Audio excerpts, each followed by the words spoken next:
I have finally done it, y'all. I have officially beaten every single mainline Persona game that there is, and what an amazing game I ended up closing out my journey on. In the previous chapter of my old Sona escapades, I talked about how Innocent Sin was one of the best stories Persona had to offer, and man did Eternal Punishment capitalize on that game's greatness. I'm willing to go as far to say that Eternal Punishment is outright the best Persona game in terms of narrative. To top it off, they fixed most of the issues the Innocent Sin's gameplay had too. Before we get into the thick of things, let's go over a brief history regarding Eternal Punishment. Persona 2 Innocent Sin on PlayStation 1 was released on June 24th, 1999 and was never released outside of Japan. Almost exactly a year later, Eternal Punishment was released on June 29th, 2000 and got a release in the US on September 22nd of the same year. Fast forward to September 20th, 2011 and the US finally gets a version of Innocent Sin on the PSP. Ironically for the PSP remakes, however, Eternal Punishment this time was the one that never got localized. On May 17th, 2012, Eternal Punishment was released on the PSP in Japan and would never see a release anywhere else. Not all hope was lost though, because nearly 10 years later a fan translation would be released for the title, allowing English-speaking gamers a chance to play this beloved classic, and play it I did. This video is based on my experience playing the game on the PSP version with the fan translation on the PPSSPP emulator. Now that we've got the history lesson out of the way, we can dive into the game itself, and we of course gotta start with the story. Problem is though, I don't even know where the hell to start because good god y'all, this story was just a roller coaster of emotions. After beating the game, I was just staring at my screen like this for a good 5 minutes. There was something I heard in a video about Trash or Treasure about Innocent Sin, and they said, so what's going on in Persona 2's story? Jesus, I think the better question is what isn't going on, and I think that's the best way to put it. There's really no easy way to talk about the story either without going into spoilers, so I'll keep things as simple as I can since I want to do a separate series for spoilers of this game and others. This game has a lot going on in it, and it executes everything it's doing basically flawlessly. The story begins right after the ending of Innocent Sin and follows Maya instead of Tatsuya this time around, which after seeing what happens after Innocent Sin was a very intriguing change of pace. What's more is that most of the events that occur throughout the first half or so are reminiscent of the previous game with slight changes, which ties into the overall idea of fate. Maya and the team she ends up with investigate the Joker games they did before, where rumors around the city start coming true and people's desires are given to them. And I shit you not, that's about all I can say without spoiling what happened in either Innocent Sin or what happens in this game. You were put into the main story in about 5 nanoseconds and developments keep happening left and right, which makes the narrative instantly intriguing. A lot of Persona games have a slow start, but not this one at all. This is the first and only Persona game to have a full adult cast, even including spin-offs, and as a result the way the characters conduct and present themselves isn't like your average Persona title. You've got characters of different backgrounds as well.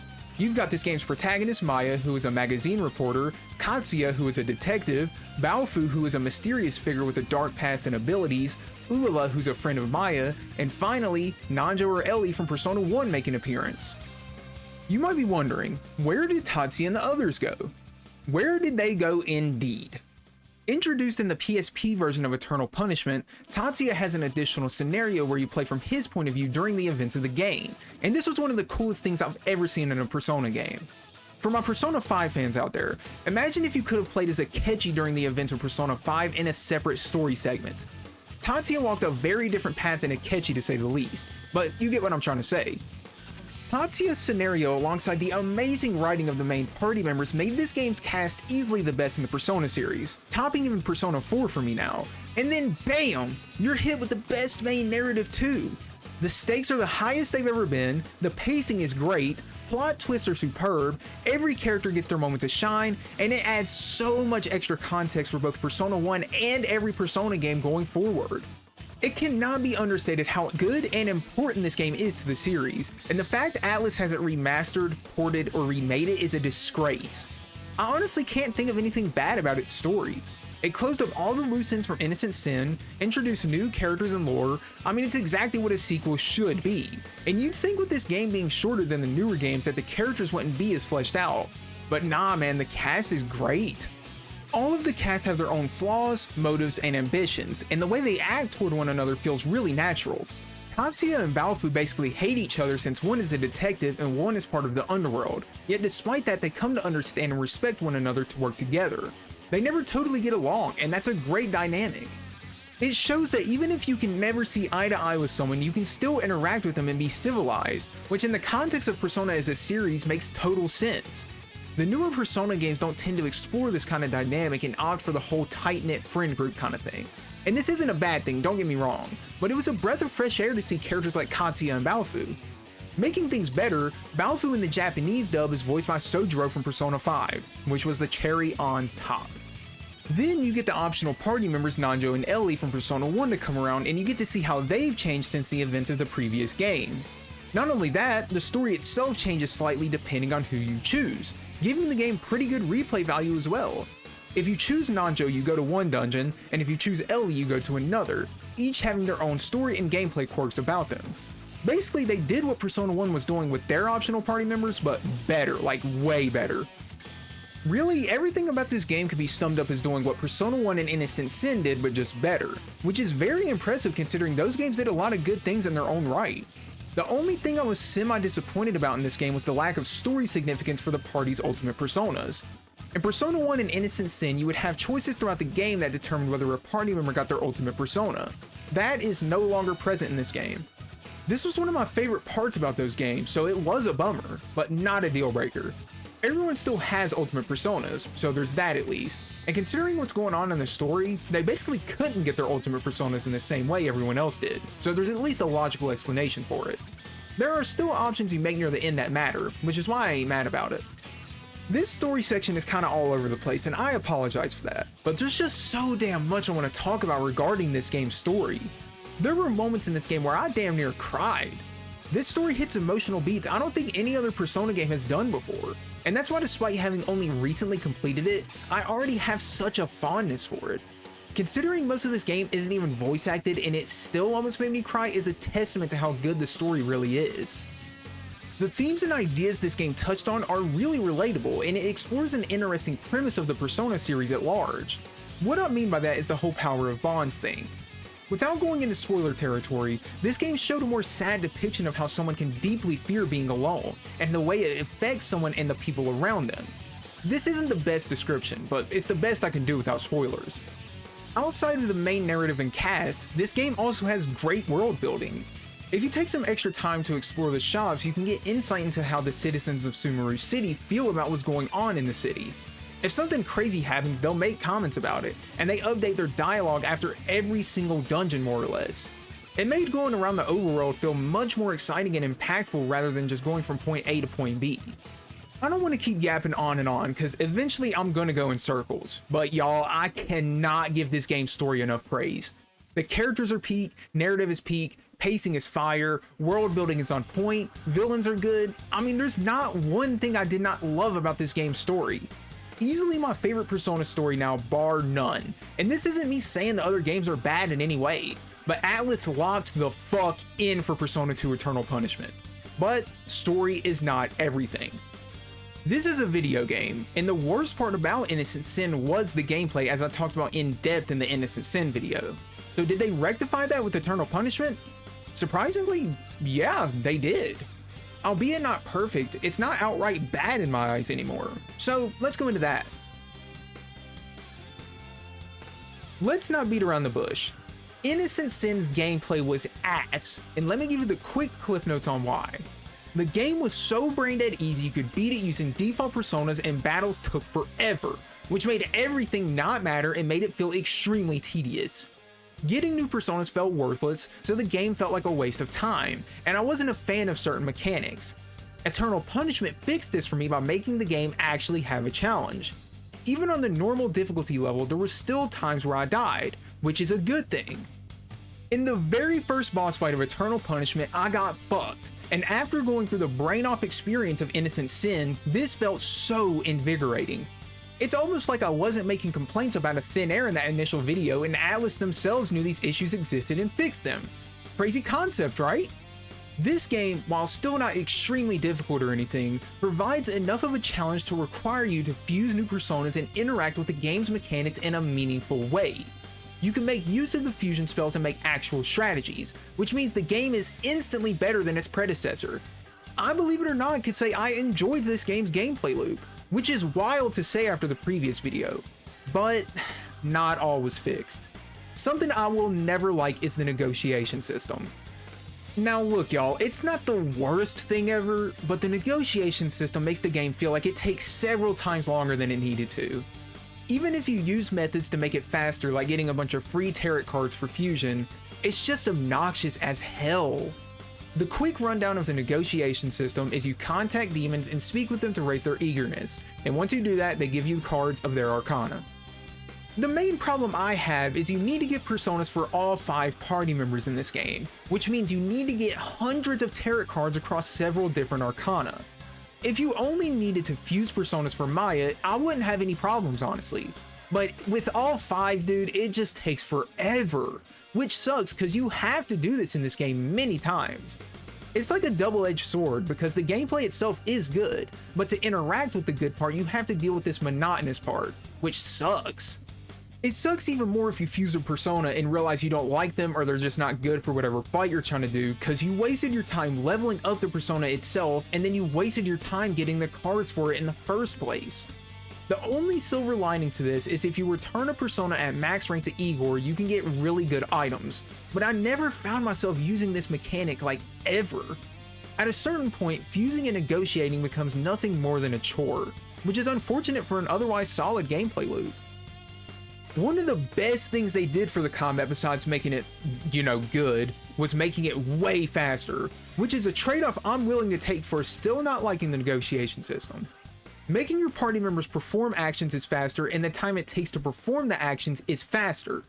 In general, this game is just way faster, which is a very welcome change. Thank you, Atlus. Thank you for realizing the combat of Innocent Sin was just too damn long. Other than negotiations, I don't have anything particularly bad to say about it, which is nice. I will say, it did feel like personas leveled up faster in this game, which might just be placebo since maybe it only felt that way because I was having more fun doing it. Either way, this is a good sign. The biggest glow up besides the actual combat not being complete ass was the rumor system. The rumor system was my favorite thing from Innocent Sin, and they improved on it in every single way in Eternal Punishment. Rumors in Persona 2 are things you hear around the city and can spread at the local detective agency to make them come true. While I was a big fan of the rumor system in Innocent Sin, it suffered from an issue where almost every single rumor you got was the same, and a lot of them were completely worthless. Everything was regarding a shop and their items, which made the mechanic really boring and shallow to me personally. In Eternal Punishment, on the other hand, they gave a way larger variety of rumors and also people you get the rumors from. One of the earliest rumors I got was about Time Castle selling skill cards for fusion, which made my eyes light up as it made me realize this mechanic was way better now. Then you get rumors about a bunch of various different things, and all of them are useful or neat in their own way. Nothing like this was in the previous game, and I was so happy to see them use this mechanic to its full potential. No complaints from me. The dungeon crawling is basically the exact same thing, which is fine with me because this was another thing I enjoyed a lot from Innocent Sin. There's only one dungeon I hated with every fiber of my being. Like, can we please never have pitfalls in dungeon crawling ever again? But other than that, they were all good to great in some cases. The final dungeon is one of the coolest I've ever played in both themes and design. Overall, this game's gameplay is very simple, enjoyable, and solid. Way better than Innocent Sins in every single way besides negotiating and fusing, which I've accepted I just never will like. If you like it, it's fine, but it's just not for me. I had a lot of fun playing it, and while I think the newer games still have more enjoyable gameplay, the older games provide something you just can't get in the newer games, which can be a nice breath of fresh air. Wait, hold the damn phone. I completely forgot to talk about the deal with Tatsuya's gameplay. If you have a save from Innocent Sin, you can import your stats you put onto him in that game and it will transfer to Eternal Punishment. With this, my Tatsuya in the additional scenario had this stat spread, which made that chapter very fun to go through. It was like, damn, this is what I could have experienced if that game's gameplay loop wasn't as slow and annoyingly easy. Of course, since Tatsuya is separated from the main party, you're by yourself, which can be extremely annoying because this game was just not meant to be played with a single party member. But the fights and dungeons are balanced around this fact, and the items you have on Maya are available to Tatsuya by some black magic shit, so it's not bad. Just get a bunch of heals and SP items and you'll be alright. Unrelated, but Tatsuya is sauced up in this game too. Goated fit. If you want to hear a little more about how I felt regarding the gameplay, be sure to check out the Innocent Sin video I made. But for the sake of not being redundant, we can move on to the next chapter of this video, that being the music. Persona OSTs have always been fire, even going back to the first game, Megami Bundoku Persona. And yes, I have to do it with the fucking accent, it's just like one of those weird things I do. So it should come as no surprise that Eternal Punishment has a great soundtrack as well. I'd even go as far to say I liked this game's OST more than Innocent Sin's, which is crazy to me because I already loved that game's music. The music is very similar in style as you'd expect, but they went crazy with the new dungeon themes and whatnot. As I always do with my OST sections, I'd like to give a small glimpse into my favorite songs I heard while playing the game. I can't show all of them because this video would end up being 800 millennia long, but I think this selection I made gets the point across well. This game's music is great and fits beautifully.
Since the older Persona games are very simple, there's not really much more to talk about other than the story, gameplay, and music. So it's time to give some closing thoughts on my first impressions of Persona 2 Eternal Punishment. Over the years, I've constantly heard OG Persona fans say this is their favorite Persona story, or hell, even just favorite story in general, and now I understand why. Even for someone such as myself who started with Persona 5 and loves the direction the series has gone in, I have to admit this game just hit the nail on the head in so many ways. For this game to have been made originally in 2000, this is so far ahead of its time. The fact this 24-year-old story still rivals the newest games in the series, and hell, even many other games coming out today, is mind-blowing. Granted, we haven't actually gotten a new mainline game since 2016, but I digress. The way this game tells its story wouldn't work as well with the calendar and social link system, which is probably why Atlus has been putting off a remake of it. I imagine if they do a remake of the older games, they're gonna have to be radically different. Now, I don't think they add social links or whatever, but I do think they'd remove random encounters, which means they'd have to revamp the entire design philosophy of the game's gameplay. You know, this is actually a really interesting topic now that I'm thinking about it. I might make a video on this, let me know if y'all like to see that. Let's stay on track though. Realistically speaking, we will not see a mainline game in the same vein as Persona 1 or the Persona 2 duology again, unless they get remade, which is why these games are special. They provide something we won't see again in both story and gameplay. Even if they decide to tackle similar themes, which all Persona games have some sort of connection thematically, the way it's told will be vastly different. Keyword different. Not inherently worse or better, just different. Playing this game was a great experience, and playing this game full of adult party members as an adult now gives me a much greater appreciation for it.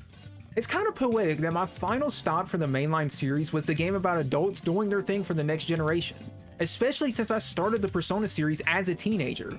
It's funny how things work out, honestly. That's all I've got to say for my adventure with Persona 2 Eternal Punishment, and therefore my final first impression for the old Sona games. If you enjoyed this video, please consider dropping a like and a subscribe. It would help my channel out a lot.